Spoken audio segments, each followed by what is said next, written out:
السلام ورحمۃ اللہ وبرکاتہ۔ محترم بھائی نے یہ ایک روایت کے متعلق پوچھا ہے کہ ابو ہریرہ رضی اللہ عنہ بیان کرتے ہیں نبی کریم صلی اللہ علیہ وسلم نے فرمایا من یرید اللہ بہ خیرا یصب منہ۔ جی صحیح ابن حبان 2907 نمبر حدیث کہتے ہیں جی یہ حدیث صحیح ہے۔ اللہ اکبر۔ جی بالکل یہ تو حدیث صحیح ہے، صحیح حدیث ہے یہ بھائی صحیح ابن حبان کے اندر موجود ہے۔ امام ابن حبان کے استاد الفضل بن حباب قال حدثنا القانبی، جی یہ قانبی سے مراد جو ہے عبداللہ بن مسلمہ القانبی ہے نا، عبداللہ بن مسلمہ بن قانبی یہ راوی ہیں، اور یہ روایت صحیح ہے، اور صحیح بخاری کے اندر بھی یہ موجود ہے۔ صحیح بخاری کے اندر یہ روایت مالک سے یعنی امام بخاری کے استاد عبداللہ بن یوسف ہے، اس کے بعد اخبرنا مالکن، یہاں سے وہی سند ہے جو صحیح ابن حبان کے اندر ہے۔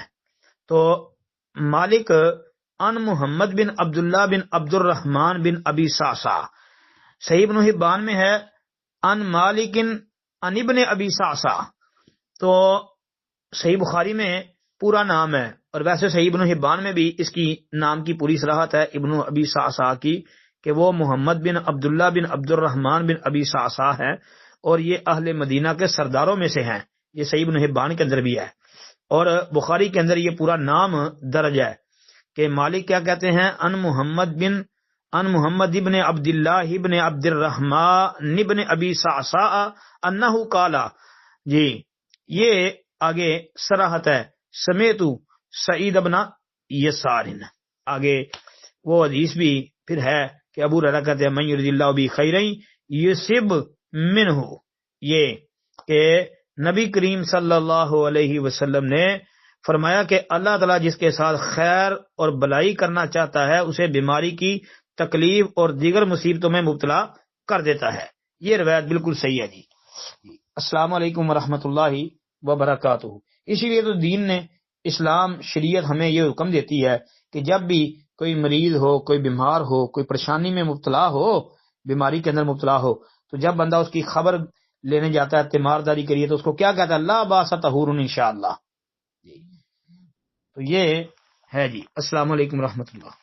السلام ورحمۃ اللہ وبرکاتہ۔ محترم بھائی نے یہ لکھا جی شاہ محترم اگر صبح کی اذان شروع ہو جائے اور ایک شخص نے ابھی وطر ادا نہیں کیا تو کیا اسے فوراً وطر شروع کر دینا چاہیے یا کہ پہلے اذان مکمل ہونے دیں اور پھر اذان کا جواب دے کر وطر شروع کرے؟ محترم بھائی اگر اذان سے پہلے وہ وطر شروع کر لیتا تو پھر پڑھ لیتا، اب اذان شروع ہو گئی ہے تو اس کو چاہیے کہ اذان کا جواب دے، نبی کریم صلی اللہ علیہ وسلم کی سنت حدیث پر عمل ہو جائے گا، اذان کا جواب دے، کیونکہ اذا سمعتم المؤذن فقولوا مثل ما يقول المؤذن ثم صلوا علیہ، آپ علیہ السلام کا یہ ارشاد ہے۔ تو بعض روایتوں میں اذا سمعتم النداء کے لفظ بھی ہیں، تو پہلے اذان کا جواب دے، اذان کے جواب کے بعد پھر وہ درود دعا وغیرہ پڑھے، انشاءاللہ وہ اجر و ثواب بھی حاصل کر لے، اور اذان کے بعد پہلے وطر ادا کر لے، بعد میں فجر کی سنتیں ادا کر لے جی۔